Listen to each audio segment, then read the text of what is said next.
Gentlemen, welcome to Ace Attorney. Let us continue where we left off. Shall we?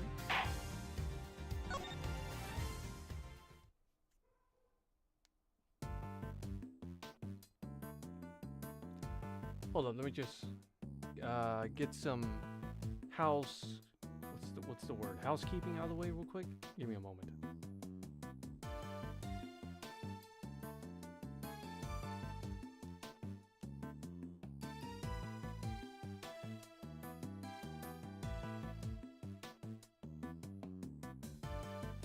Oh wait! The thumbnail for my stream. Ah, crap.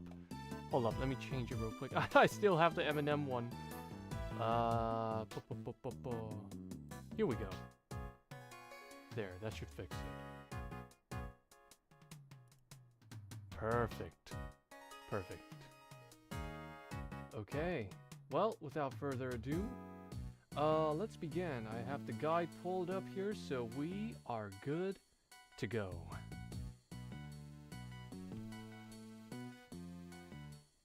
Story mode. Let's just speed run this part real quick here.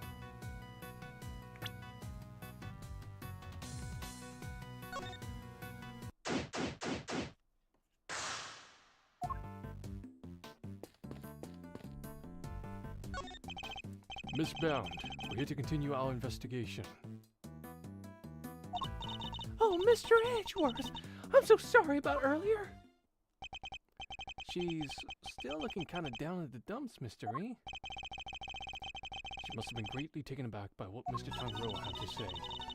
I found the photograph of the semi-final entries for you. Here, it's all yours. Wow, this girl sure knows how to make a cute cake! Yes, Samson loved her design for that one.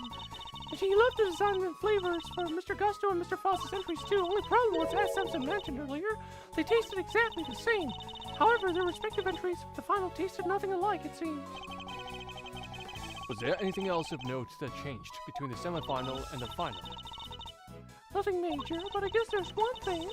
Mr. Gusto's son was always here with him throughout the contest, but he was nowhere to be seen during the final. Why would his son come and hang out at the contest venue of all places? I'm sure you're happy for us to keep hold of this. Of course. I hope it helps with your investigation.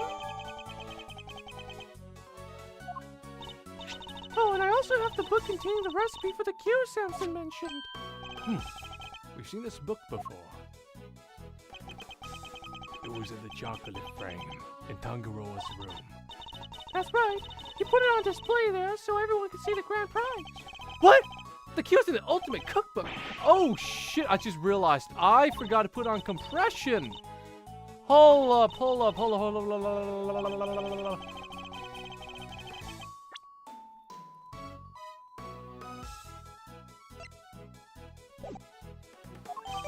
Damn it, we gotta speed run this and then I'll have to figure out the compression.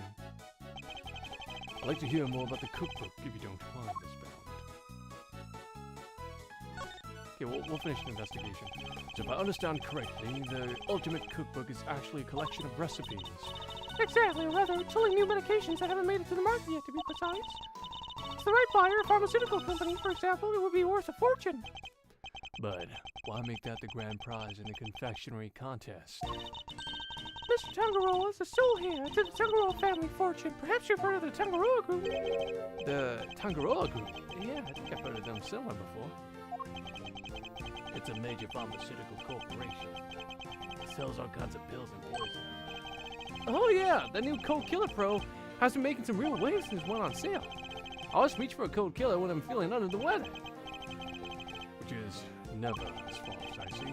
I'd like to hear more about the Tangaroa Group, if you don't mind.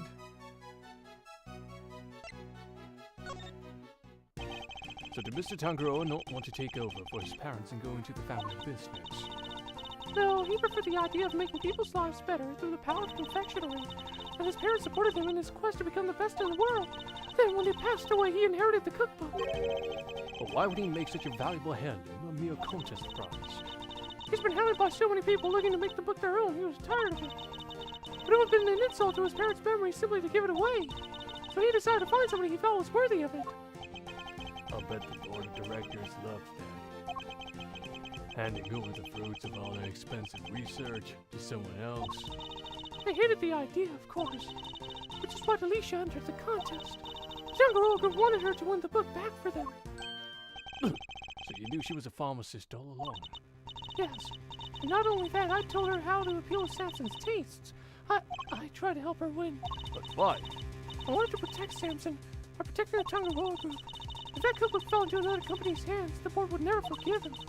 So I wanted to find a way to keep it with the company, find a way that Samson couldn't object to. So that's how Miss Gill managed to make it so far in a contest she had no business taking part. Miss Gill wasn't the only one pretending, was she? Mr. Frost really wasn't a confectioner either. He still made it all the way to the final just like she did. Not bad. Yes, it's unbelievable, isn't it? Such a talented sculptor and a gifted crafter desserts, too. Gifted indeed, judged by the standard of his work. How did one man produce pieces of that size and quality in such a short period of time? I'm not sure I have much more to tell you. But if there's anything else I can help you with, I'd be happy to, of course. She's certainly very keen to ensure that she does all she can for Mr. Tangaroa. I could certainly use a cup of tea you made us yesterday if you won't mind. I think that might help move the investigation along nicely. Oh, I have some too. Your tea is to die for, Miss Mound. Well, how could I possibly refuse? I'll bring it right out. You know, I think that cheered her up a little.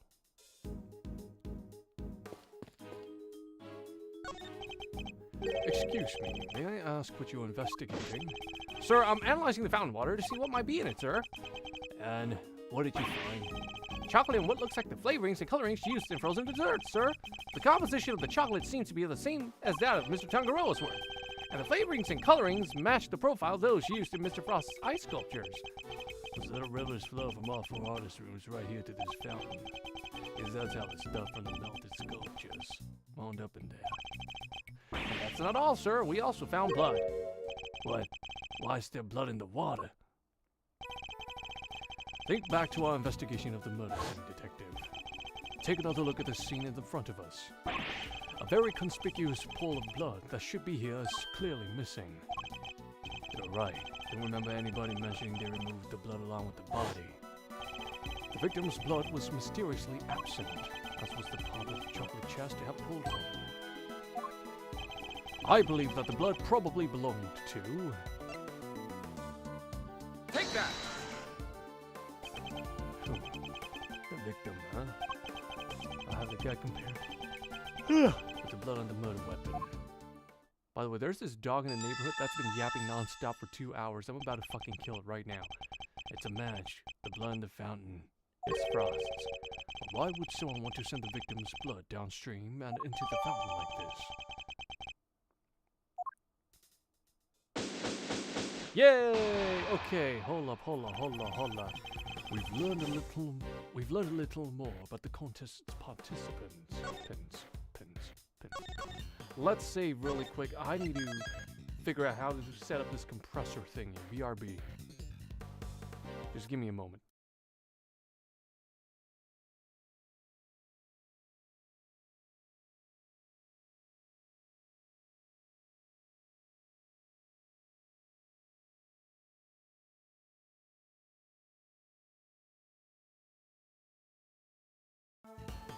You know what? Fuck it. We'll do it next stream. It's fine. It'll be fine. I'll just... If I ever have to yell, I'll just make sure to move away from the mic, not to scare you all. Anyways, let's continue.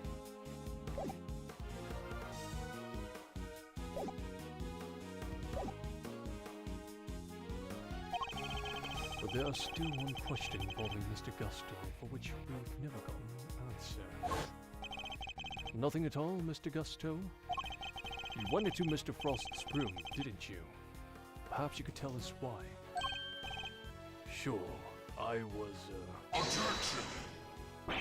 Silence! You are not to give the attorney even the tiniest shred of information. What was he doing in Mr. Frost's room? But that's not all.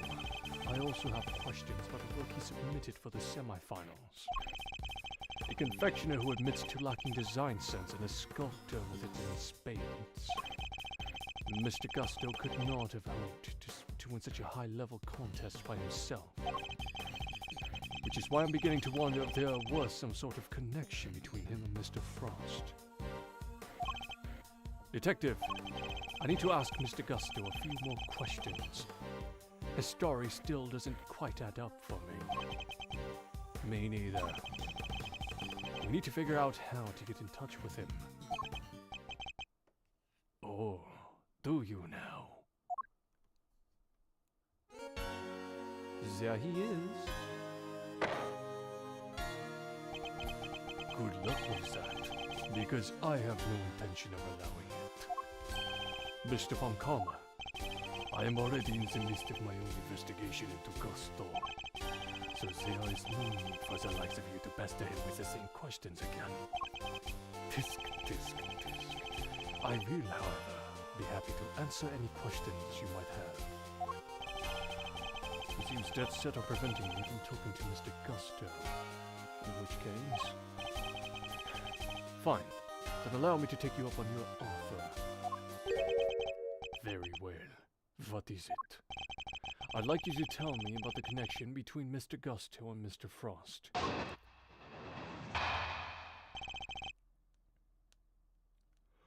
One moment, sorry.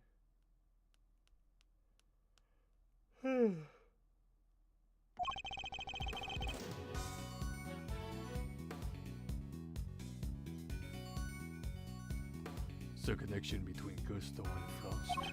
It was simply a matter of coincidence. They both happened to be taking part in the same contest. And that's all. That's all I have to say to you.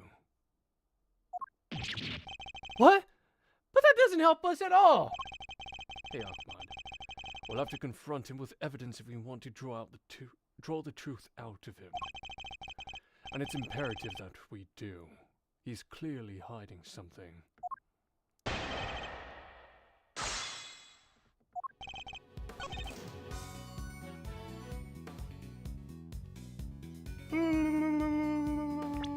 We got it right here. Where? We got it right here. Here we go. Objection! I wonder if you could look at the two confections in the foreground for me, Mr. Von Karma. They were made for the contest's semifinals. Both are quite exquisitely crafted, wouldn't you agree? Get to the point. As the nameplate suggests, these were Mr. Gusto and Mr. Frost's entries. Mr. Gusto told us that confectionery design was far from his strong suit, and yet his work in the picture is just as good as Mr. Frost's. Exactly as good, in fact. We learned from another witness that their two entries also tasted exactly the same. Objection! What are you suggesting? I am suggesting that they were helping one another out. Let's take a closer look, shall we? While at first glance the two may appear to be superficially different, it soon becomes apparent that there are significant similarities in how they were put together. They are made of the same ingredients, taste the same, and share a similar design aesthetic. This picture is proof positive that the two are working together. If you figure that much out, I suppose there's little point in denying it. Mr. Von Karma knew all along that they were cooperating. But I'll warn you, none of what you're about to hear will be to your advantage. Let me confirm what you seem so desperate to prove. Gusto and Frost were indeed working together. Gusto spelled out the details of his relationship to Frost during his questioning last night. It seems they were helping one another right up until the day before their final. So, you knew that the two were cooperating.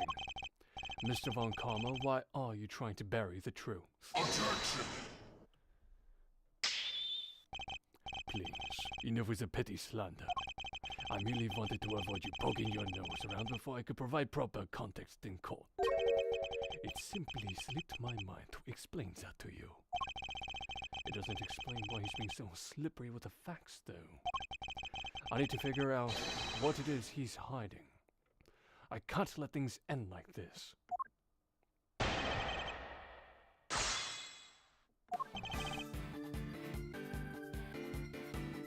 Whatever.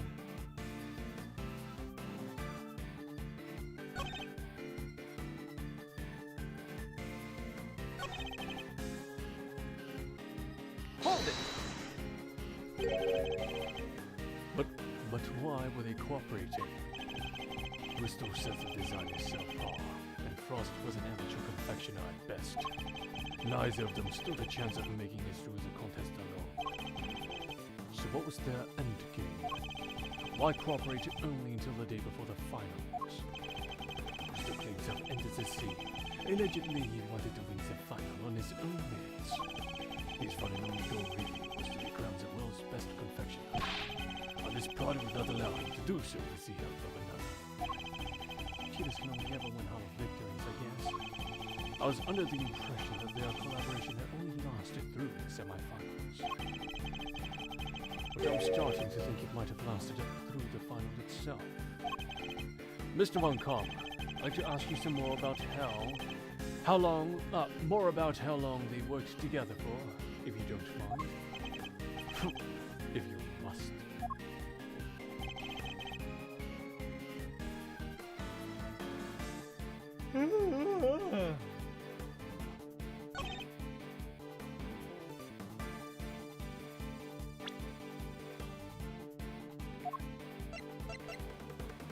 Objection!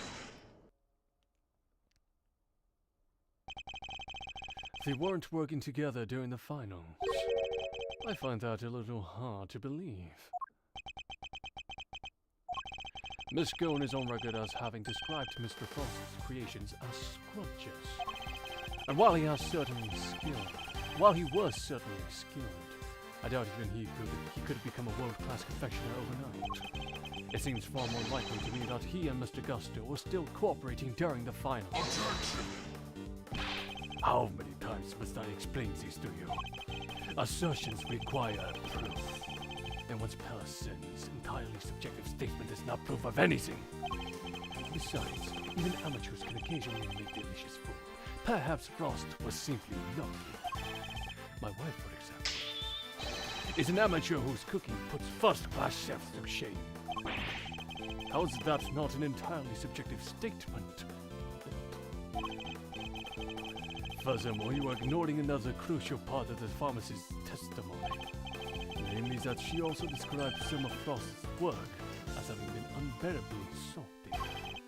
In other words, your evidence actually proves that Frost failed to produce the perfect confectionery. Tisk, tisk, tisk. No more objections, I take it. There must be some way I can prove that Gusto and Frost were still collaborating. Mr. E? There's something that's been on my mind. Yes? What is it, Eddie? Mr. Frost's entry for the finals wouldn't have been taking a while to make. Wouldn't have taken a while to make, I mean? I would imagine so. Making flavored water, freezing it all, and then carving 2 whole sculptures. Could he really have done all that and helped Mr. Gusto with his work? If it was me, I'd have barely gotten as far as to setting the flavored water up to the freeze part. Just can't see how Mr. Frost could have pulled it off. Perhaps there's some lordly instinct in you after all, Eddie. Look at him taking notes, what a dork. Your ponderings certainly point to another possibility. What are you doing with that paper? Seriously, Eddie, you need to stop. That's very concerning. It's okay, Mr. Edgeworth. I'll be fine. Eddie's right. Mr. Frost would have needed to freeze his own large blocks of flavored ice to create his art. And there wouldn't have been time to do that during the contest itself. So what must Mr. Frost have done in order to finish his flavored ice entry within a time limit?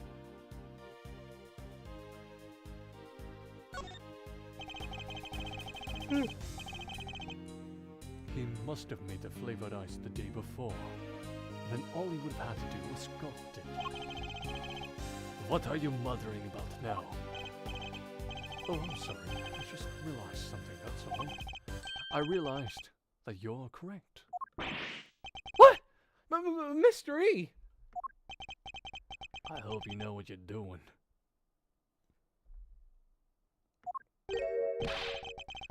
Oh, accepting defeat at last, are we? The only thing I'm accepting is that perhaps one of the things you said was true.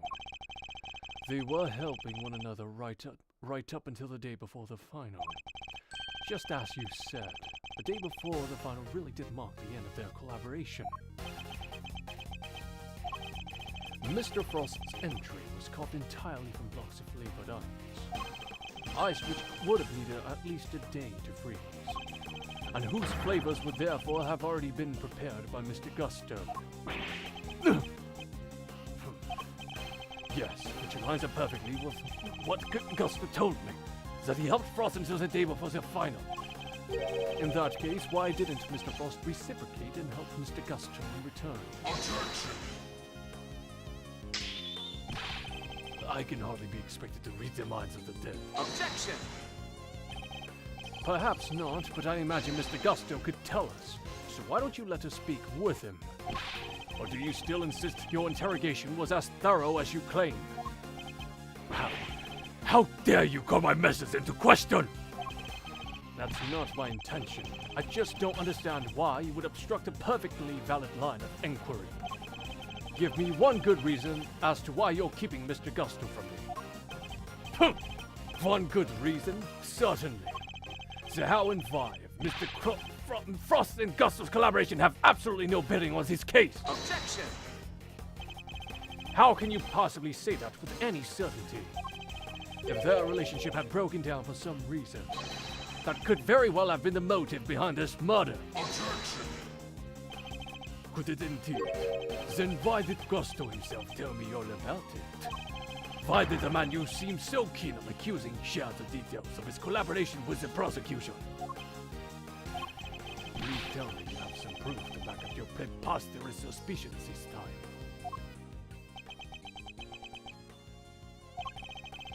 Mr. Gusto only acted suspiciously one time that we knew of. And I imagine Mr. Von Karma is aware of exactly what that suspicious action was. Which means this is probably a trap. Then, cat got your tongue? Even if this is a trap, I can't back down now. Mr. Gusto snuck into Mr. Frost's room, and we still don't know why. That fact alone is reason enough to suspect him. Tisk, tisk, tisk. If that's your only concerns, then allow me to clear it up for you. I knew it. It was a trap. I was saving this for the trial, but consider it a taste of things to come. Plus, I'd hate for the proceedings to drag on because of your needless interjections. Here, take a look at these. That's Gusto and Frost, and their sons.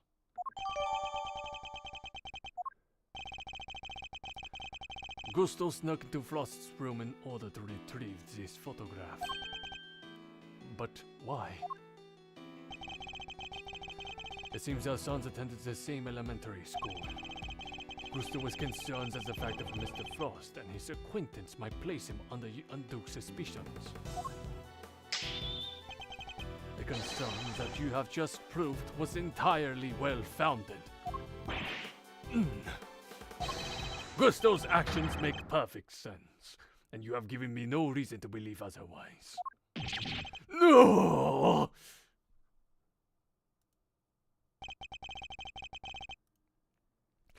He's never going to let me talk to Mr. Gusto. Now, if you are quite done obstructing my investigation, I have things to be getting on with.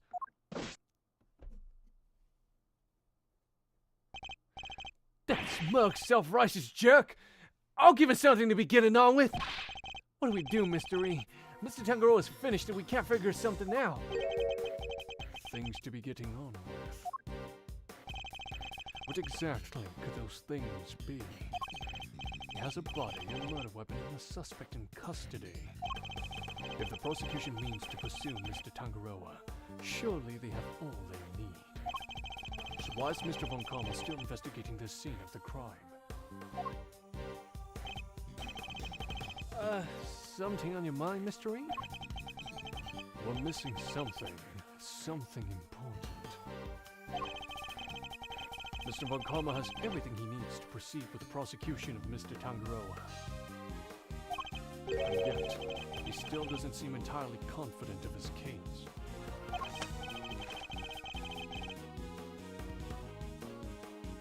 If he was, why refuse to share information with Detective Bad? Who else? Haven't seen the autopsy report yet either. Guy's probably got a hand in that too.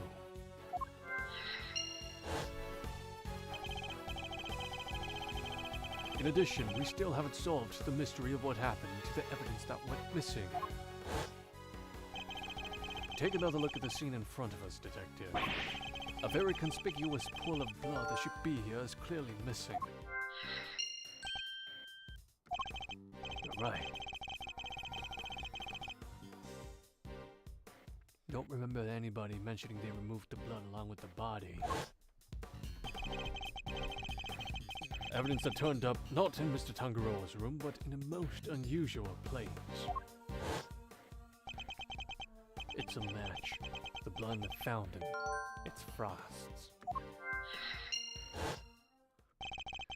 So there were no traces of Mr. Frost's blood left in Mr. Tangaroa's room.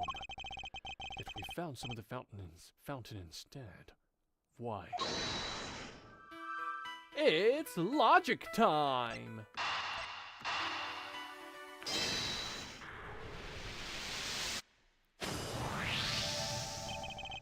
Mr. Frost's blood went missing from the crime scene.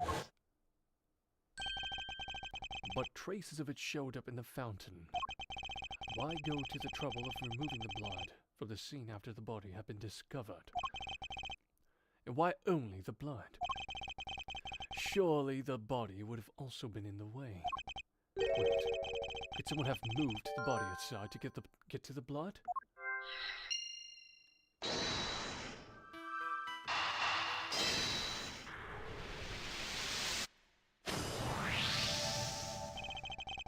So the body might have been moved aside, or even removed from the scene of the crime entirely.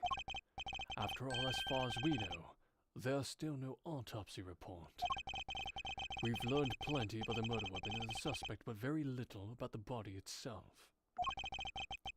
Our assumption thus far has been that the body had been recovered by the forensics team. But what if that assumption is false?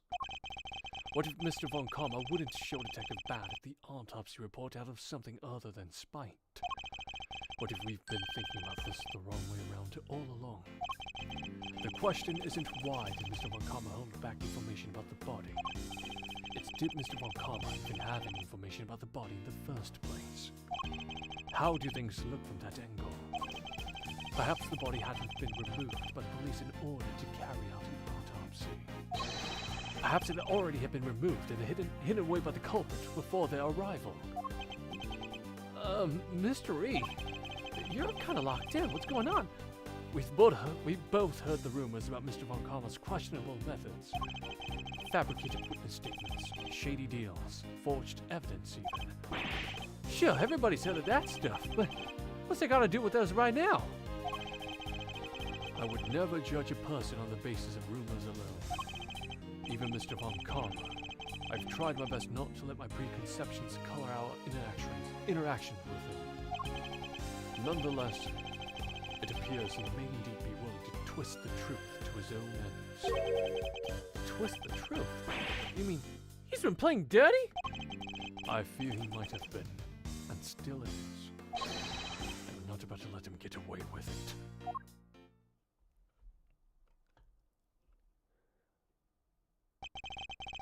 I'm returning to the prosecutor's office.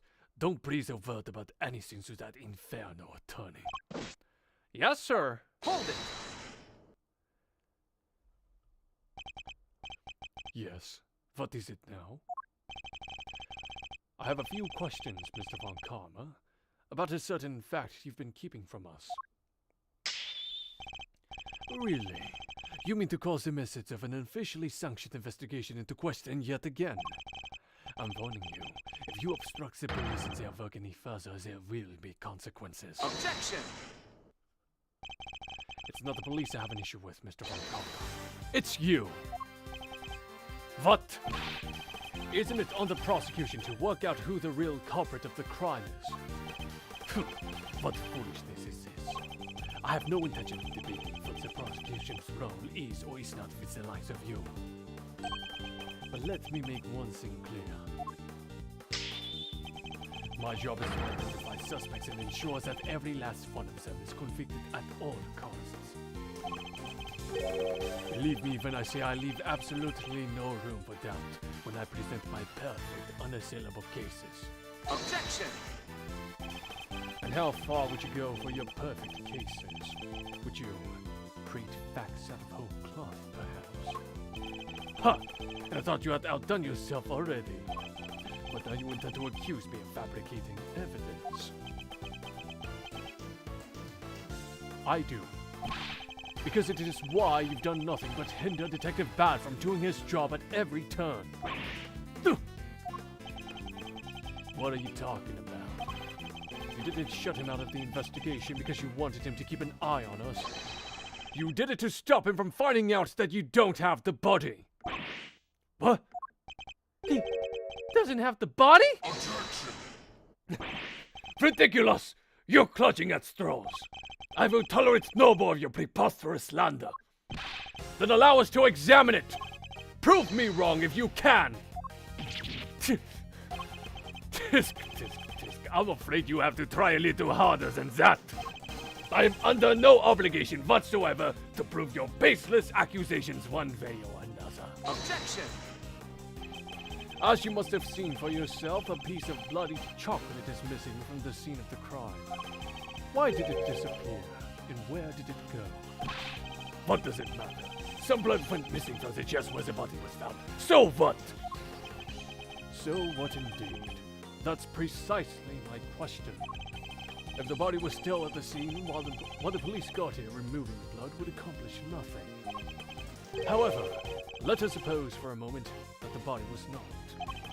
If someone had wanted to erase any trace of what had happened in that room, then it all makes perfect sense. Objection! What is this petty obsession with the bloodstain? Well, since it's so important to you, why don't you tell me where you believe it went? Of course, after all, evidence is everything, as you never tire of telling us. I believe this should back up my theory quite nicely. What evidence do I have that shows where the blood from Mr. Tangaroa's room went?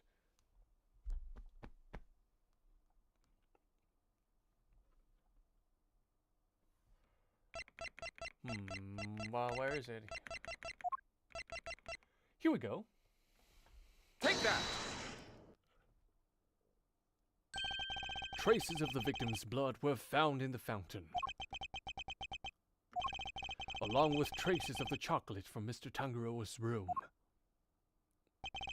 I believe the missing piece of blood-stained chocolate was dumped into the stream that flows to the fountain, which strongly points towards one certain fact. Someone purposely disposed of the blood after the body had been removed from the chest. Ugh. Mr. Von Karma, where did you find the body? You didn't find it, did you? Answer me! Where did you get your hands on that kind of evidence? You have neither the authority nor the means to carry out that kind of analysis on the fountain water. No, but I do. Curse you, Bad. You've been a thorn in my side from the moment you were assigned. But no longer. As of now, you are officially off the case. I was barely on in the first place. Mr. Von Karma, you still haven't answered my question. Will you admit it? Will you confirm that no body was ever recovered? Tusk, tusk, tusk. It's really quite the claim. One that you'll never find any proof for, I'm afraid. What must I do to get an answer out of him? Now, if you don't mind, I have given you quite enough of my precious time already. I look forward to destroying you in court, Gregory Edgeworth. Your precious logic and theories won't save you then. Nothing will. Mark my words, Mr. Von Karma. Your methods will be your undoing. No matter how you try to hide the truth, I'll bring it all to light in the end. Hey, Lewis. Honestly, you kind of missed some peak going on. Not gonna lie. You kind of just joined at the tail end of it. It was pretty intense. Forgive me, Detective. I didn't mean to put you in a difficult position. Don't sweat it. It was always gonna end this way. Honestly, nobody's ever sidelined me the way you did before. First time for everything, huh? You know, I think you might be right about the body being missing. I am, and I'll prove it in court. Well, if there's anything I can do to help, just say the word. It was indeed hype moments in Aura, Lewis. But well, it's not the end just yet. There's still more hype moments in Aura to come. Since, you know, I'm off the case now. That's very kind. And I'm sorry to keep asking favors of you, Detective Bad. But there is one more thing. There's one more terrible chance. I want you to do something. Just do something really sure. Hey, what are you guys whispering about? Come on, let me in on the secret. All right, Eddie. The detective and I were just arranging a little insurance for the trial, in case something bad were to happen to any of us. God forbid. I think we have enough to see Mr. Tangaroa acquitted. But I'd prefer to have an ace in the hole, just in case. If the ace in the hole doesn't work, well, let's just hope an ace attorney comes up. And what is it? You'll find out in the courtroom. Wait, what? You're letting me join you? Of course I am. You are my assistant, after all. I'll be more than that by next year. I'll be a full-fledged attorney, you know? We can take on Mr. Von Karma together! Indeed. Though I'm hoping we'll have freed Mr. Tangaroa by then. Oh, bro. Oh, bruh. Bruh. But if we're up against Mr. Von Karma, I guess we can't rule out the possibility that this might take some time. Well, he's right about that. Right. We'll do everything we can in the meantime. I know you can beat Mr. Von Karma, Mystery. I believe in you. We can't allow Mr. Tangaroa to remain in prison for a crime he did not commit. And we won't. I'll expose Mr. Von Karma's lies if it's the last thing I do. F in the chat for Gregory. He was a real one. He was a real one. Gone too soon.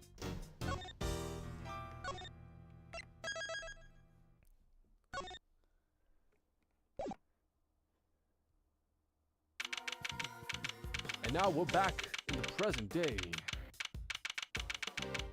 Present day, present time.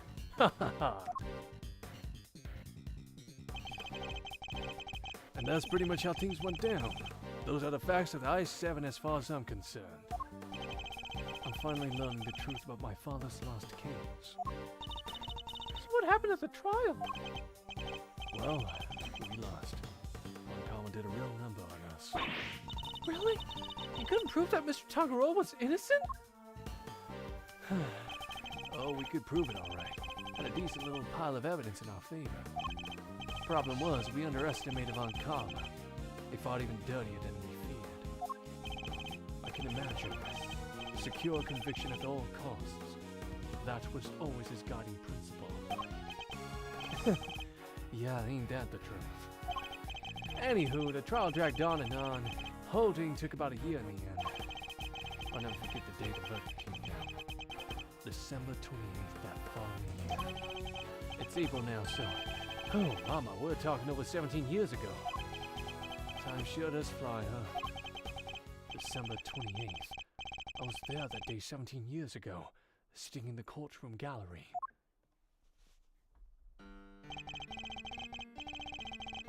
Just before the trial got started, Gregory noticed that Samson was looking even worse than usual. Turns out the poor guy had finally reached his limit. It was so bad, even he said he wanted to be found guilty. Wait, you mean they forced a confession out of him? Yeah. Von Karma got what he'd been pushing for from the very beginning.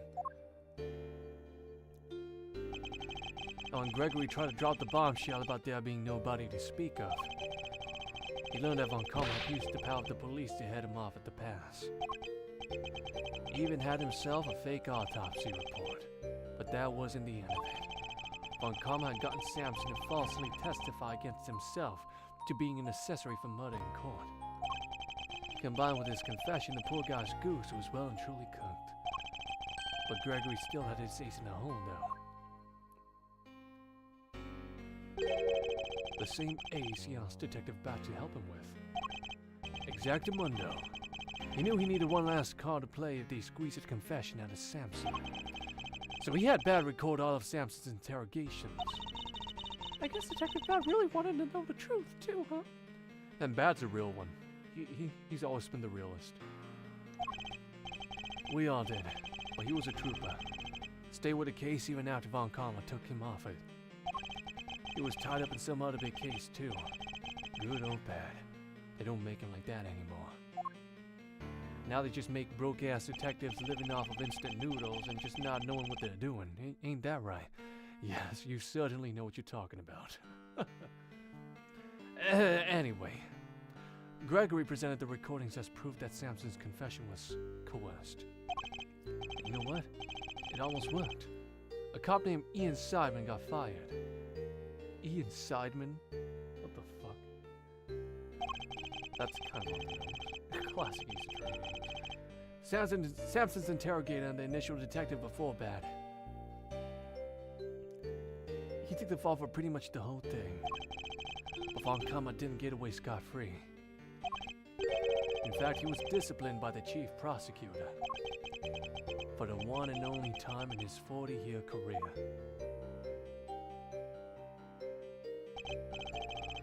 Still, Samson himself couldn't stomach another day in court. So when that guilty verdict came down, it didn't just signal the end of that day, but of the whole sad affair. I don't remember a lot myself, but my father's face when they declared Mr. Tangaroa guilty. I was a young child at the time, but even I could tell how much he was hurting inside. Gregory wanted to appeal the ruling, of course. He would have done anything to clear Samson's name. But then, well, you know what happened next. Poor guy. He never got the chance. Bro, this just makes the whole thing a lot sadder now, like, not gonna lie. The whole DL6 incident. I should have left with him that day. I'll always blame myself for not doing that. But I shoved that aside and obsessed over something else instead. Or rather, someone else. Gregory, yeah, he really did get done so dirty. Holy shit, dude. Ugh. Or rather, there's someone else. I hated what you did. Hated you for choosing to stick with Von Karma. Oh. I hope you can forgive me. No, you had every right to hate me. I went on to become a prosecutor as planned. And that's when Mr. Von Karma showed me this case file. According to these records, Mr. Tangaroa was convicted as the main culprit in Mr. Frost's murder. Nope, that's not right. Samson was convicted as an accessory to murder. Strange. The file clearly states that he was the perpetrator.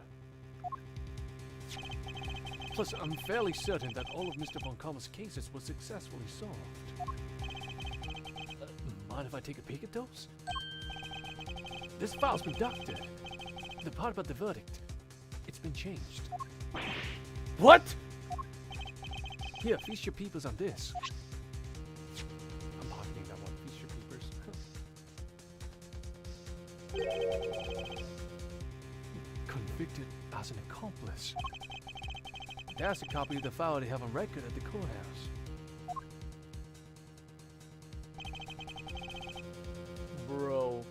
Bro just got gaslighted beyond the grave.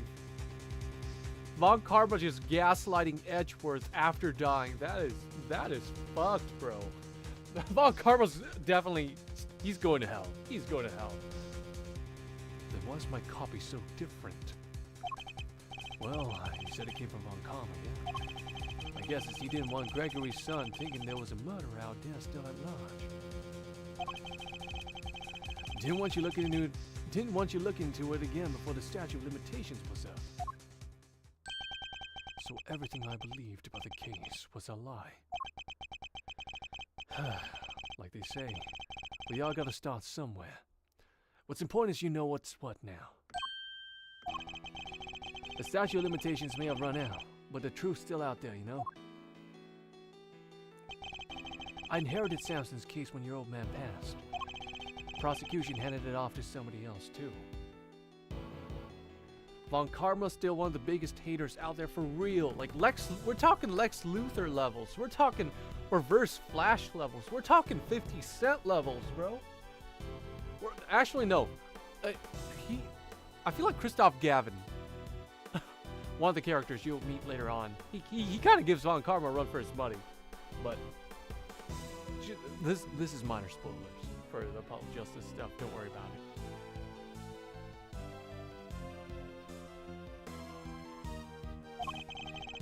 The great Von Karma wasn't going to bother facing off against a rookie like me, was he? Damn, the disrespect. The generational disrespect. You offed his fucking mentor, and you don't even have to fucking gonads to face his fucking mentee. That or he just got PTSD from Edgeworth. Just King Von Karma, am I right?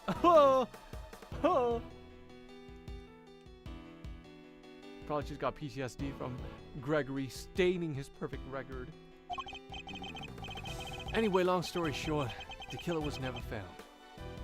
I don't mean the assassin to kill, I mean the killer, okay? It's just my Cajun accent, my shitty Cajun accent, okay? The killer was never found. Well, I mean, both is true. Anyways, and Samson was found guilty instead. You really should. It's an experience. I can tell you that. That's terrible. Is there really nothing we can do to help him? Not without a real pup, I'm afraid. Until then, his confession stands. Speaking of which, I didn't find out until after the verdict had been handed down, but Von Karma had threatened Samson and made him a deal.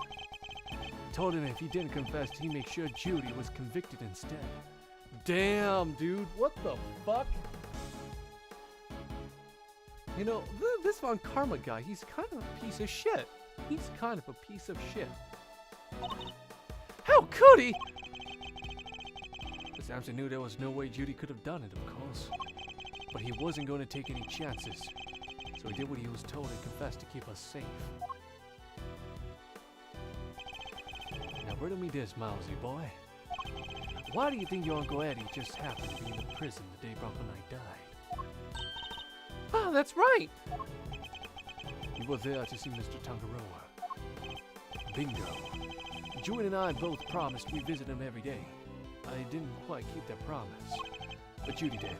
She never missed one visit in all these years. Come rain or shine, she always showed up. But none of that changes the fact that Samson is still being unduly punished day after day.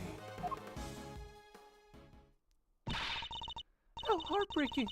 We've got to do something, Mr. Fender. Well, kiddo, that's exactly why we came here.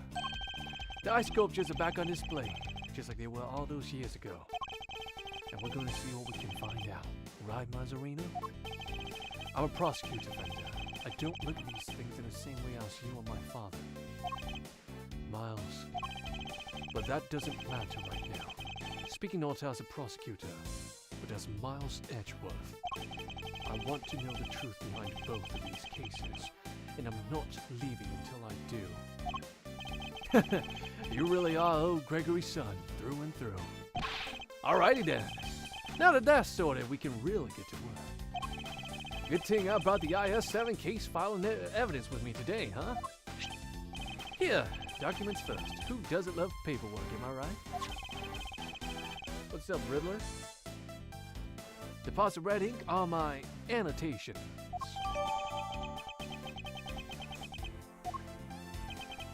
Thank you, Fender. And here's some evidence for you. Enjoy! There's quite a few, so I'd take a minute to scope them out if I were you. Look at the classic Kazuya profile pic. Back when Tekken was still good. Yes, I see. I'll take a look at them in a bit. You know, our current case is just full of loose threads too, come to think of it. Indeed. The key players of that incident 18 years ago who just happened to get caught up in another incident.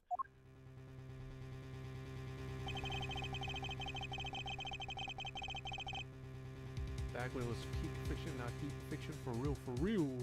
Yeah.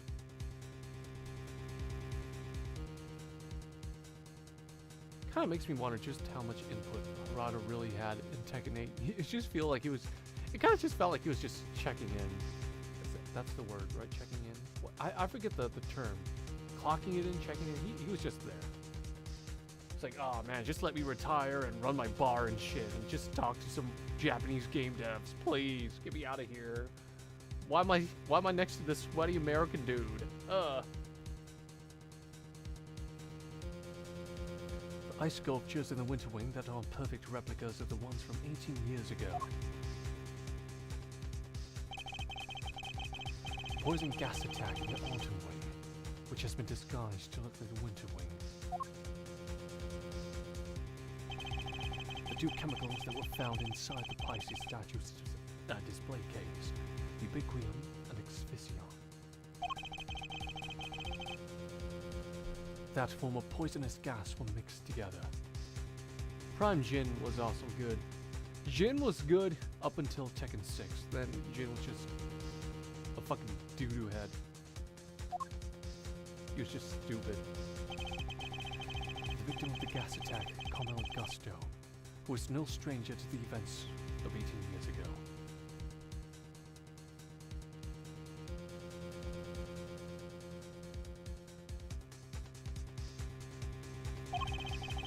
And who was still unconscious and undergoing treatment in the medical room. And finally, we come to the body floating face down in the fountain. And the fact that ice sculptures have melted, just as they did all those years ago. The events of the present day would appear to be intimately linked with the events of the past, which means they may be able to help us learn more about what happened 18 years ago. Sounds good to me. Let's get investigating. Objection! Oh my god! Get the fuck out of here! Leave this guy alone already! Fuck you! Where's your stupid dad? This is his case! Oh, no you don't! Aren't you forgetting somebody? Did you bring the stupid bitch with you too? I could have sworn this is my investigation! Ah! Ah! Okay. Eustace is quite right. I do hope you aren't intending to obstruct him in his duties, Mr. Edgeworth. I would hate to have add a guilty verdict to my report to the committee. What am I guilty of now? Of course not. I'm simply offering once again to do what I can to help with this investigation. Your affairs duly noted and duly declined. She says that with that stupid-ass smile on her face. Oof, she isn't pulling any punches.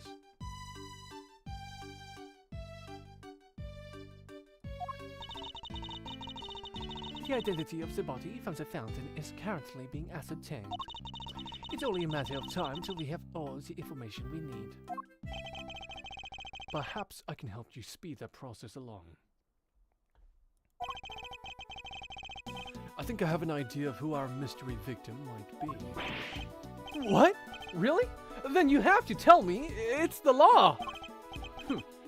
Very well. Maybe it isn't just the ice sculptures that have resurfaced after 18 years. The body in the fountain may also be a visitor from the past. I mean, it's so obvious. I mean, with the fucking hair and everything. Take that! I believe the body in the fountain is that of the man who was murdered here 18 years ago. Mr. Artie Frost. What? Where did she come from? What the fuck? She just appeared out of nowhere. You're saying that was poor Chili Wings? Wait, who the heck is Chili Wings or Artie or whoever it is you're talking about? Read the case files, you fucking dumbass piece of shit! Who hired this guy? What the fuck? Artie Frost was a famous sculptor, Eustace. No, I can't keep doing this for you. Although he was better known as Parhalik, the sculptures on display here are all his works. No way. Sounds like he did well for himself. Always good to encounter a fellow winner. Mr. Frost was also the victim in the I-7 incident. Judge Bell knows about the I-7 incident. Mr. Edgeworth, the I-7 incident is an 18-year-old case. And according to police records, the victim's body was recovered and an autopsy duly carried out. Sure, that's what the records say, but the records can't always be trusted. What are you insinuating? Now, while the records say stuff like body totally recovered, the defense back then beg to differ. Not that it stopped the prosecution from shutting them down hard, of course.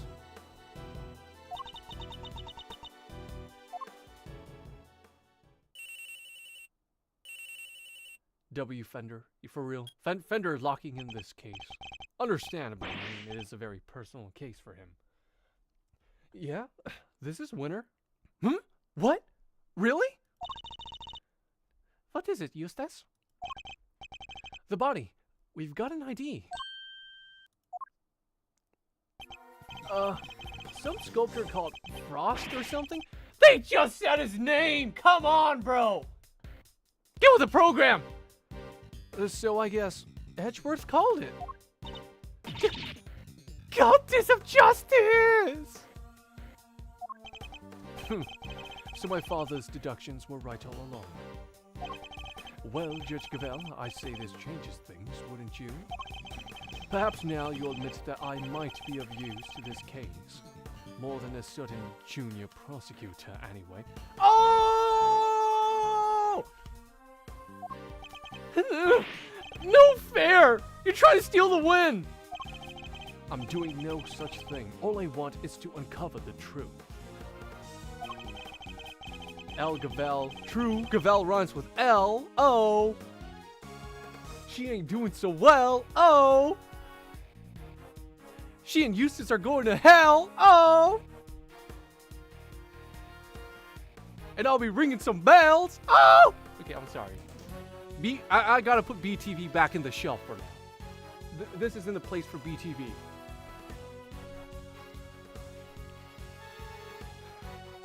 And if we're going to get to the bottom of what happened here, we'll need to work together.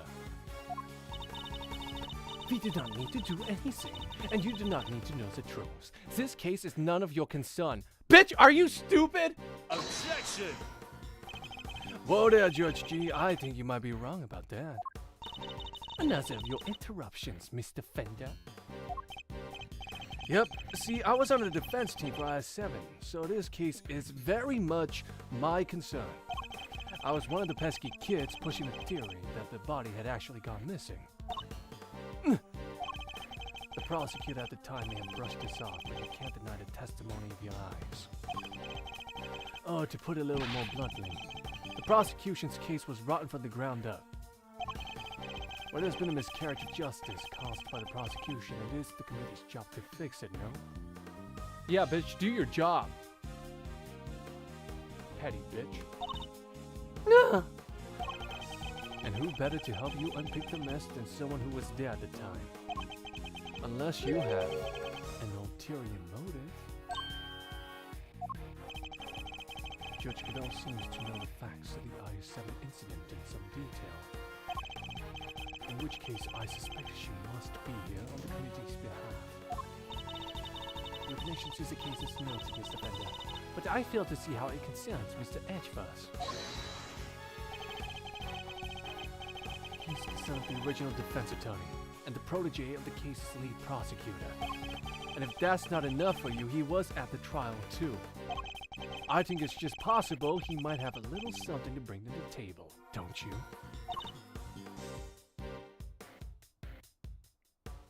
Take care of your case, Cavell, for real.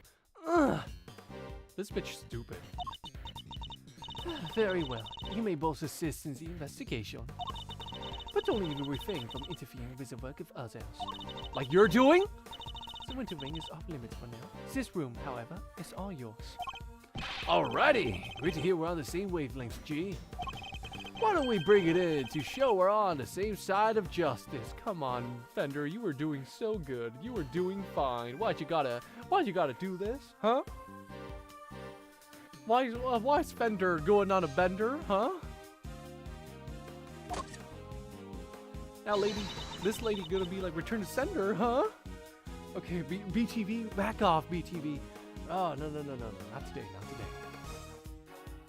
Do not test me, Mr. Fender. Your permission to investigate can be revoked at any time. Duly noted, Your Honor. This is a turn for the books, Milesy. You gotta do our thing after all. Thanks to your immeasurable help, as always. No sweat. Besides, I was mostly doing it for me. Okay, I'll be investigating my own thing. So just holler if you find something interesting. I will.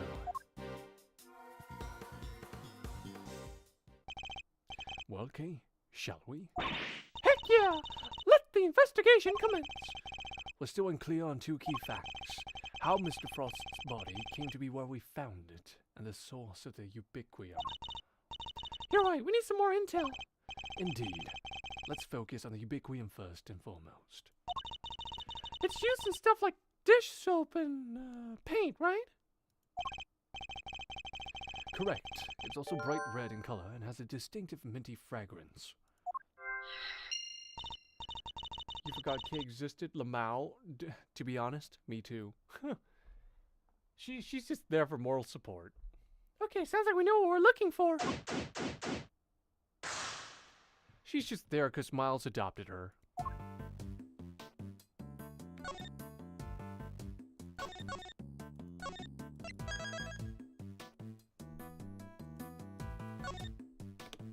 I remember the first time they met. Miles was like, so your father just died. Don't worry, mine died too. Here, blow your, here's a napkin, and then she like blows her nose on his cravat. It was pretty cute and funny and kind of disgusting. Anyways, let's speedrun this part because I just want to wrap this up, to be honest. And we're almost wrapping it up anyways, so we can afford to speedrun this.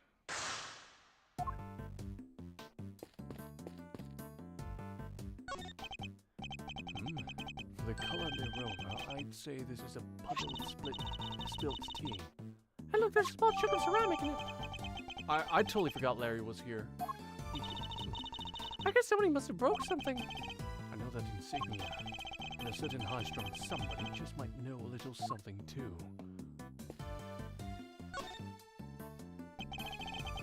Miss Bell's tea set is laid out neatly in the serving. The access the gallery's famous for its tea. Understandably so. The cup we were given was delicious. Looks like all this stuff was designed by Mr. Frost. Interesting. In that case, I think we'd better take a closer look. So this dishware was made by Auntie Frost. Looks very fancy.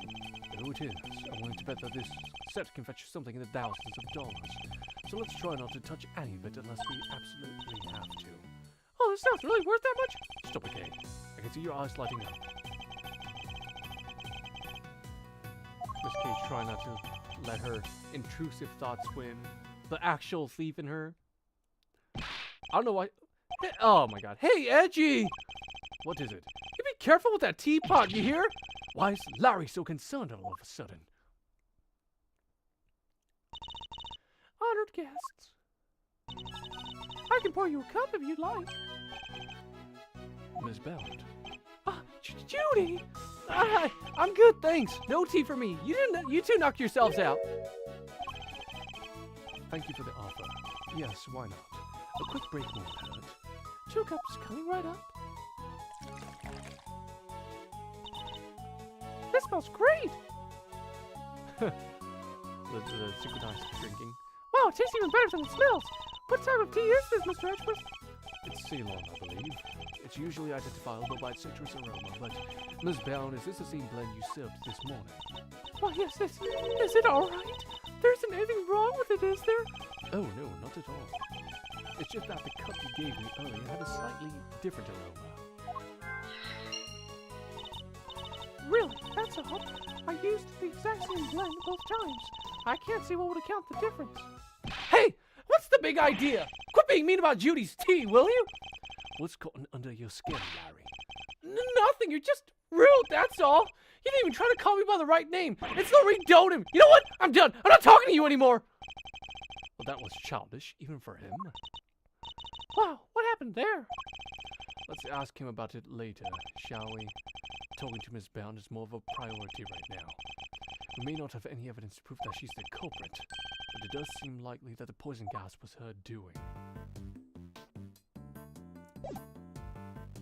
Oh, thank you, Lewis. I tried. Oh, I thought you were talking to him later! I'm going to keep this simple, Larry. You're hiding something, so just tell me what it is.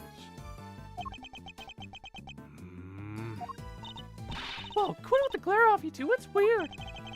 Come on, Kay. You know me better than that. I wasn't staring. I was struck by an idea for a picture. Now, Edgy, he was glaring. Yes, and I'll keep glaring at you until you tell it what it is you're hiding. Quit it! I already told you. I'm not talking to you anymore. You're talking to me right now. I mean, from now on, I'm not talking to you ever again. Starting now. This is getting me nowhere. I suppose I have to figure out what he's hiding first, before I can get the whole truth out of him.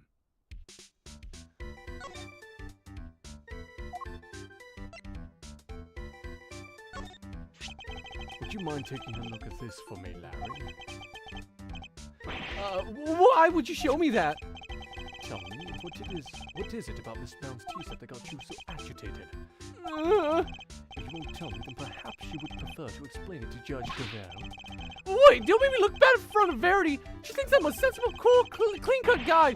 I don't want her to see the real me, the real loser me. I'm not so sure anybody thinks you're particularly clean-cut, Larry. And besides, everyone knows you're such a fucking loser. All right, it's true, and fine, I'll talk. All right, Larry, enough is enough. Now confess. Is this any way to treat your best friend, Edgy? Is this any way to treat yours? By lying to him, hiding things? I get the picture already. Stop glaring at me like that. I'll tell you everything, okay? Earlier, I thought Verity might like a cup of tea, so I went to pour one for her. But I got distracted, my hand slipped, and smash! I broke the teapot! It was because of me! No words exist to describe how far away I saw this coming. Ouch! You're on less of this time, Maurice. See, Edgy? Everyone's going to think less of me now! Everyone already does think less of you. What? Crying to me won't do you any good. I think you need to apologize to Miss Bound. And also get a grip of yourself. Get your shit together. My teapot. I see. I'm sorry, Judy. I'm so sorry. I don't have any money, but I'll paint your portrait. I'll paint you 50 portraits. I'll even paint your feet. Please, Mr. Dotem, it's really me who should be apologizing. How could I have failed to notice that there were no broken ceramics on it? It was broken. Just don't paint my feet, please. I don't really want that. The teapot in question was designed by Artie Frost, correct?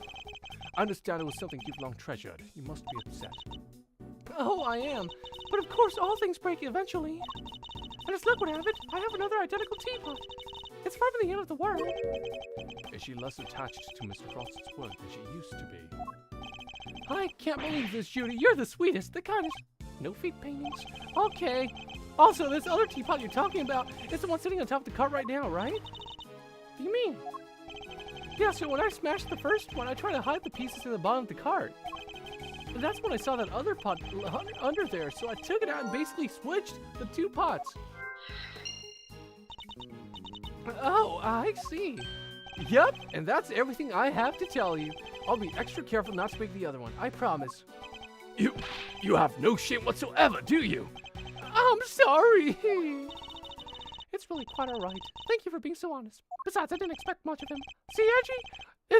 Isn't Judy the absolute best? I trust you won't take advantage of her kindness and paint feet pics without her consent. I sure will. Once I make it as an artist, I will paint anything but feet. She was one of my models, after all. At this rate, I suspect he's likely to make more trouble than amends. Don't you think it would be better for you to keep out of her way for a very long while? Oh, but I will be keeping out of her way because I sketched her and the others already. Her and the others? Keen to see my work, huh? Oh, yeah, I drew a few great sketches of some ravishing beauties. Want to see? Interested in Larissa's ravishing beauties, huh, Mr. Edgeworth? I'm afraid you've greatly misjudged, Kay. I simply wish to see if Larry has captured any unusual details this time, too.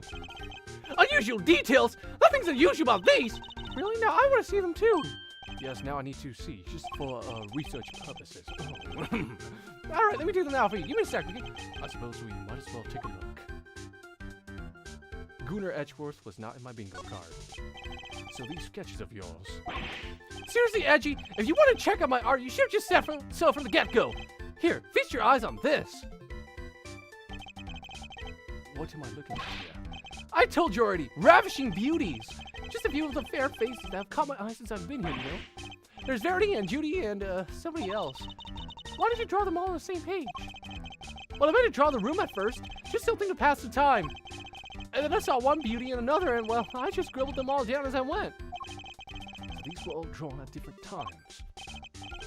Yeah, I guess. I did one of you too, Kay. You're on a different page, though. Wow, you did? Hey, I'm flattered. How true to life are these sketches? Did you only draw what you actually saw? Of course. Did you think I would draw things I can't see? Like using my imagination? No, these are 100% true to life. Right down to the very color. So the colors are accurate. Interesting. Much as it pains me to admit it, Larry may have provided me with a useful piece of evidence yet again. The sipping card in the sketch, for example. If I compare it to the room, there's a clear contradiction between the two. I think a little deduction is in order. Could I borrow this page for a while, Larry? Sure thing. You want me to sign it for you? Just the page, please. You're not gonna lie, Larry's kind of good at drawing. He's kind of a good artist. I think he's got something. Let him cook. Let Laurice cook.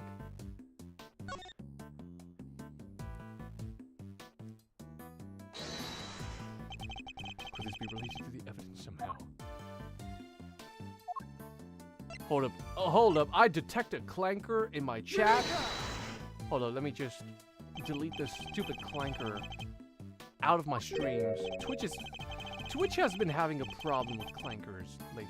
It's pissing me off. Twitch, do better. Actually, no, they're never going to do better. Because Twitch sucks. I don't even know why I stream on this stupid platform. Full of robots, and stupid sims, and stupid e-girls, and stupid scammers, and gambling addicts, and fucking pedophiles, and rapists. Fuck off, Twitch. Anyways, sorry. Tangent. Listen, just before I drew that sketch, I was in the middle of some business with a cart with a T set on it, okay? What kind of business? That's right, I was hiding the pieces under the teapot I smashed, cunt. That's nothing to boast about. Anyways, I was still in the middle of cleaning it all up when Judy came out of the winter wing.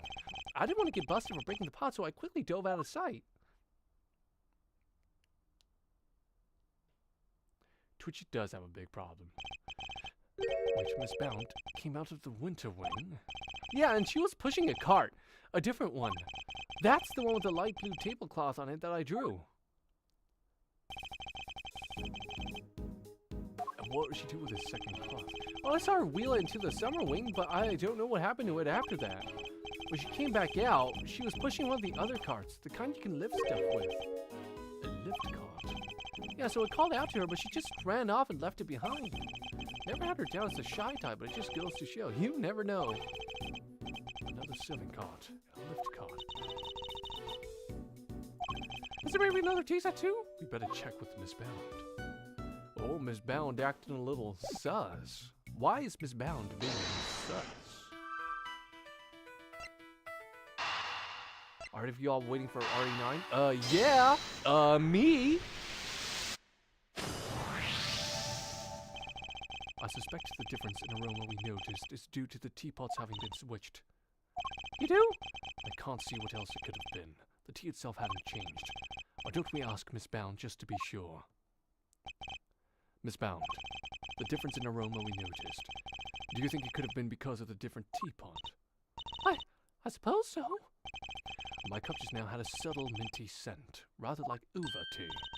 Oh, I just remembered. I made some peppermint tea in that pot only yesterday. That must be where the minty aroma is coming from. Could that really be it? I'm not gonna look at any leaks. I'm just gonna wait for it to come out and I'll stream it. I'll buy and stream it and I'll probably do a Leon cosplay. The tea from the teapot Larry switched in from under the cart smelled faintly of mint. Right, Miss Bounce said she used that pot to make peppermint tea yesterday. Yes, but there's something else that's been troubling me. Miss Bounce seemed more taken aback by the switching of the teapots than the breaking of one. You're right. You'd expect it to be the other way around. I suspect she might have been deliberately hiding the teapot underneath the cart. But why? One of Ubiquitium's key characteristics is its minty fragrance. So what if she had been hiding some in the teapot? What? In the teapot? It's simply a possibility, but one worth investigating, I believe. Mr. Winner, I need look finding that Ubiquium. Oh! My people are searching the entire gallery, but they haven't found anything yet. And what about you? Don't tell me you know where it came from. I may have an idea. Ha! I knew it! If I can't find it, there's no chance of use— What? You do know where it came from? Yes. Where? Miss Bounce teapot. Wow, nice piece. I like it. Yeah, this looks like a fitting prize for a natural-born winner. It's not a prize, it's a vital piece of evidence. Oh, it's just evidence. Then I'll have one of the forensics people check it out.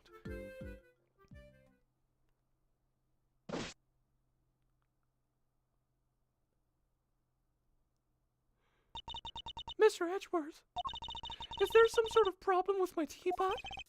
Possibly. The minty fragrance we noticed coming from it. I think it might just be the scent of one of the chemicals used to make the poison gas. But Mr. Edgeworth, surely you don't think I had anything to do with it? I'm afraid I do. He doesn't mince words. The method used to create the gas would have required a considerable preparation. Nobody would have had the time nor the opportunity to set that up except you. That's not strictly true. It took around a week to get Zodiac all ready for the exhibition. There were all kinds of people coming and going through here during that time. Delicia, for one. So you see, I'm not the only person who could have set it up at all. Miss Scone is on our radar too, of course. You needn't worry about that. And besides, I wouldn't know the first thing about making poison gas. So even if you did find some ubiquitium in my teapot, I wouldn't have any idea what to do with it. But I suppose we should see what the test results say first. Miss Bound claims she doesn't know the first thing about making poison gas. I need to find a way to prove that she's lying. Oh, speaking of which, I might stream Dead Rising 2 soon, with a Frank West cosplay. It seems the police have already removed the body. Well, why did the body of a victim from 18 years ago turn up at this moment? And why was it all rotten stuff? Did it slowly shuffle its way here? Need I remind you that zombies aren't real? It seems likely the body was preserved somehow. Really? Is that even possible? Hey, Mr. Forensics Guy, anything to report? Yes, ma'am. Traces of both ubiquitium and asphyxion have been detected in the fountain. I'm gonna say they were probably carried here by the stream from the autumn wind. In addition to those two chemicals, there is also a large amount of sugar. The composition of the sugar is being analyzed. The sugar fountain. Where would it even come from? Edgeworth speaking. Sir, it's me. Is everything all right, Detective? Everybody's left the winter wing. It's just me in here now. Which means I can tell you what we found out. You really shouldn't be sharing information about the investigation. But after the past week or so, I'm not about to stop it now. The exhibits in here have all been completely melted. All that's left in the display cases is some stuff at the bottom. More of it in the tourist case than in the Gemini case, though. Describe this stuff for me if you can. Yes, sir! It's like a pale blue liquid. I had the lab run some tests just now. The sample from the tourist case just had a bunch of sugar in it. The one from the Gemini case had 3 different substances in it. Which were? Sugar, salt, and blood. Blood? What does salt and blood doing in the Gemini's case? Can't imagine whose blood it could possibly be, but I'll get it tested right away, sir. Please do, Detective. Oh, I also spoke over the radio with the forensics guy working the fountain room. He said he just got word that the sugar they found in the fountain matches the sugar in the pale blue liquid. I see. That might well prove to be a significant development. Yeah, Gumshoe kind of locks in like halfway through this game. Anything else to report, Detective? Yes, sir. We found one of those light-emitting devices here in the winter wing, too. There were a few of those being used in the ultimate to disguise it as the winter wing, as I'm called. It seems that the equipment from 18 years ago was more than just for show. I need to talk to Miss Gill about this. Anyhow, I'm gonna get back to it. I'll let you know as soon as possible. Yes, thank you, Detective. Is that Gummy? Seemed like he had a lot to say. He did, and all of it very useful. Yeah, I'm going to prove that Miss Bound's claims about who could have set up the poison gas trap are false. I'll need to talk to a certain somebody else who was here 18 years ago. Miss Gill, I'd like to ask you a few questions, if I may. Oh, of course, dear. Fire away. Anything for you, Malsy Smalsy and dear sweet little Tooth Decay. I'd appreciate it if that was the last time you called me Milesy Smilesy. I'm not a fan of Tooth Decay either. Well, you just have to like it and lump it. I can't change your nickname once I've settled on it. Well, I guess we've tried. What can you tell us about the various devices used to decorate the gallery's exhibits? There seem to be some pretty specialized items in use. Light-emitting devices, for example. Oh, I can tell you all about those, dearie. After all, I'm the one who gave them to Moody Judy. It was my way of saying sorry after I broke the rules all those years ago. I brought her 4 lovely new salt lamps, and I gave her the 4 pieces of luminous cloth I used for the contest. Wow, that's super generous of you. Gee, well, us girls have to do our best, don't we? Not everybody understands, of course. That better not be a dig at me, Delish. I told you how kind I thought that was. It's back when you were a dear, sweet, innocent baby boy. What happened to you, eh? Now just hugging everyone. Hey, a dear, sweet, innocent baby boy, Mr. Fender. Can't picture that, I have to say. So these decorations, they're all the same as the ones you saw 18 years ago, correct? Yep, salt lamps, glowing fabric, light-emitting doodads, the whole bit. They were 4 luminous cloths used in the autumn rain. But I'm sure I saw another one somewhere. I'm not lying. No, it's in my back somewhere, I'm sure of it. What is she looking for? That's not it. And that's not it. The cloth looks familiar. Maybe I should jog her memory with something so Miss Gill will tell us more.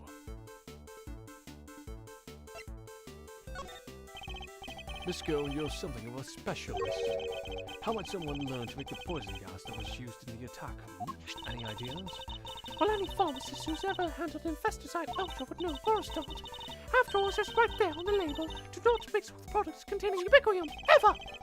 What about a layperson? It's unlikely they'd know, wouldn't you say? I suppose so, yes. Well, not unless they had a nose through the ultimate cookbook anyway. The prize for the contest 18 years ago. The recipe for making Infesticide Ultra, along with that not mixing ubiquitous bit, is in there, you know. So you're familiar with the contents of the book? Oh, yes, dear. I knew it inside out. Because I worked there for the Tangaroa Group, you see. With the company behind the Cold Killer X. I'm sure you've heard of it. Cold Killer X bites back sniffles and sneezes with ease, apparently. After Sarah Bubble was found guilty, the company took custody of the book. They only granted their most trusted people access to it, of course. Which means Miss Gill is one of these elites, I suppose.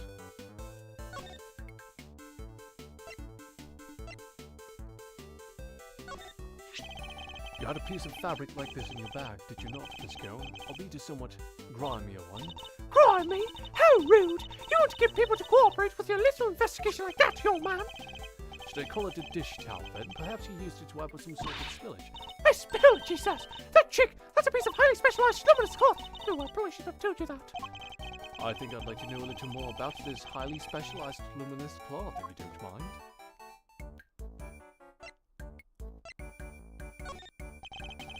Why didn't you want me to know you had the piece of luminous cloth in your bag? Well, I suppose there's no point hiding it by now, is there?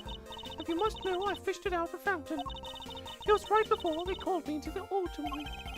So Larry's sketch of Miss Scone is of when she was trying to retrieve the cloth. At first I thought it was one of the cloths I'd given to Moody Judy. One of the 4 you'd given to the gallery, correct? Exactly. But all 4 were being used in the autumn, weren't they? So I realized it must be the one that went missing all those years ago. I'd already had my Infesticide Ultra pinched and used to make poison gas. If one of my claws turned out to have been used in some sort of dastardly deed too, well, I was going to look guilty as sin, wasn't I? So I kept it hidden in my bag and hoped for the best. I see. No, it does feel good to get it off my chest though. Stress is no good for the complexion. So the cloth had disappeared 18 years ago. The one that the victim was wrapped in. Just happens to reappear in the fountain next to the body.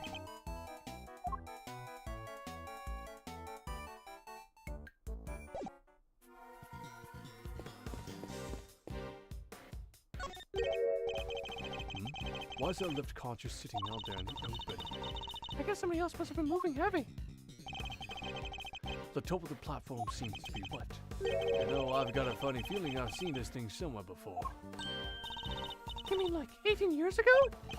Yeah, it's all coming back to me now. I last saw it in Mr. Frost's room. He must have used it to move the ice sculptures around.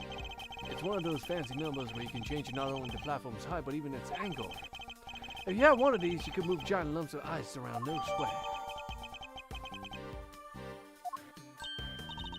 Oh, just think of the possibilities. I could really use one of these. Still doesn't explain what it's doing here now. Bit of a head scratcher, but we should give it a dig, yeah? Indeed. After all, it just might have something to do with our case.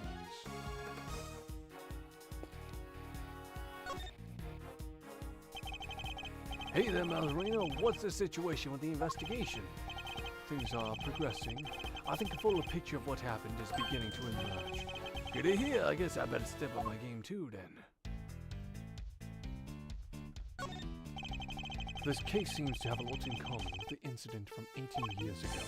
And hell, it's got a lot. Melting statues in a winter wing and even a murder victim's body. How did nobody ever figure out that the body had gone missing? Frost had no family apart from his son.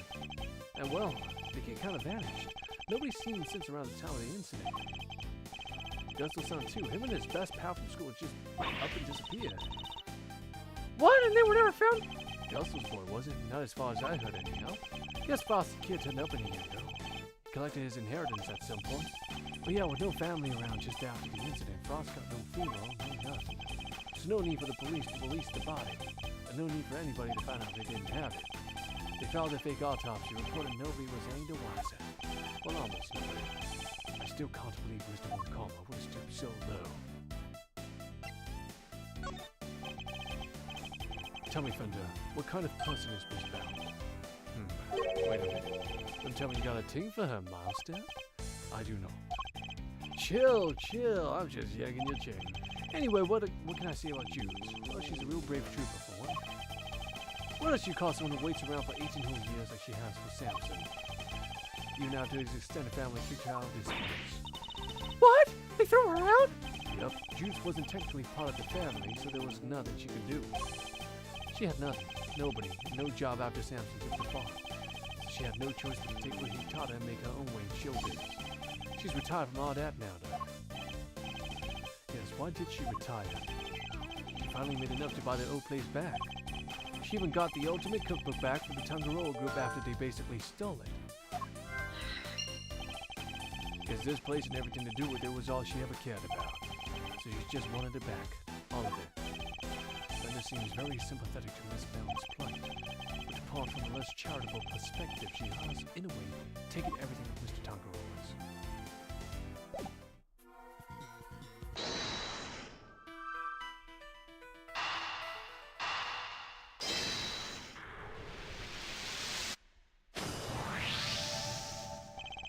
The ultimate cookbook contained instructions on how to create the poison gas. The current owner of the book is none other than Miss Judy Bound. No way! You mean... I'm afraid I do. Miss Bound would have been perfectly capable of setting up the gas trap. Finally, we can prove that she's been lying to us.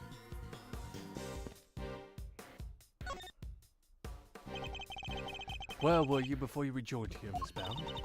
Had to go and tell our visitors were closed. Oh, and hand out a little something, an apology. Was there something you wanted to talk to me about? Yes, a few things actually. Not least of all, the fact that I think you might be the one who set up the poison gas trap.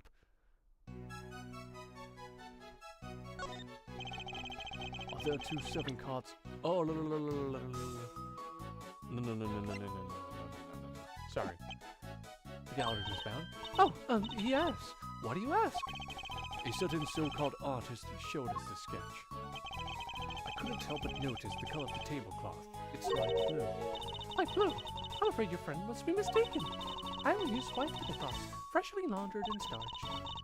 There's a perfect wrinkle-free one on the fountain room, right? Exactly. If I saw so much as a blemish, I would replace it right away. Could the color of the tablecloth in the sketch simply be a mistake on Larry's part? Do you have any idea of what you might have been doing when the sketch was drawn? Let me see. I appear to be carrying out my usual duties.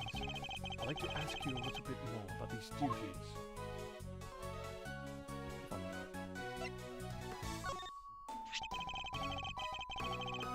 What exactly were you doing when the sketch was drawn? Because from what I can see, your cart doesn't have a tea set on it. Also, it's a chance. Oh, hell up, sorry. Oh. Yes. Chocolate? Did you say chocolate?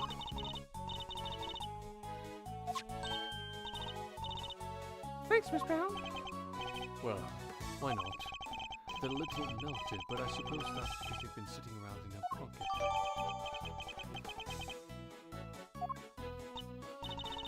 They're super sweet. I love them. I'm very glad to hear it.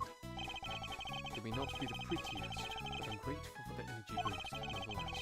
But perhaps they could do with a little sugar.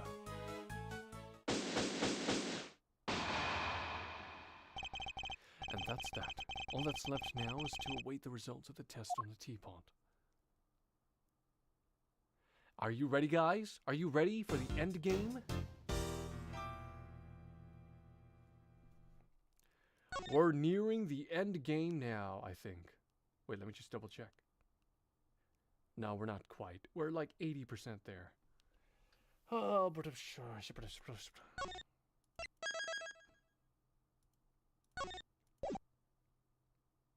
85%, sorry. Actually, like 85-90. I'm not being generous enough.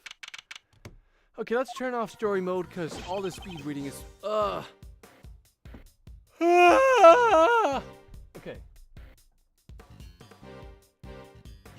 Hold on, let me just check the time. What time is it? Oh my god, bro, what the fuck? Okay, yeah, we'll finish in like an hour. We'll finish within this hour. I'm confident we can.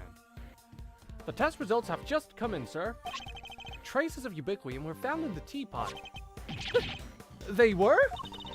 Just like Mr. Edgeworth said. Curse you! You better not think this means you beat me. You really need to drop this obsession with coming in first, Mr. Winner. We're all on the same side here, remember? We're all trying to get to the truth. What? But first is best. Everybody knows it's better to be a winner than a loser. That's really no way for a prosecutor to think.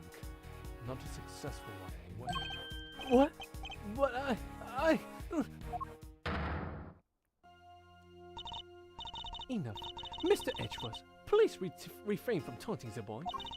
Ignore him, Eustace. He isn't worthy of your attention, I mean. But Gavel... all right. Why don't I take care of things here for now? You gotta sleep. Should we continue this next time then? I feel like an hour is a bit stretching it. And plus, I don't want you to miss out on the good stuff. I don't want my loyal fans to miss out on the good stuff. You know what? We'll continue this tomorrow. If you gotta sleep, you gotta sleep. Plus my mouth's getting kind of tired.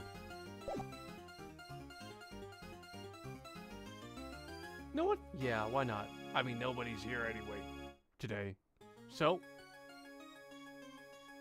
nah, I don't want you guys missing out on the good stuff. Because there's some pretty good stuff that happens later. There's a lot of closure. And it's like, very important. It's like, yeah, no, it just wouldn't feel right to skip this part. So yeah, we'll end today. And then, we'll continue tomorrow. So yeah, get clickbaited nerds. I'll change the title of the stream. Wait, I'll just do that right now, actually. Almost finishing case 3. There we go. Easy fix. Alright, take care, guys. Poe!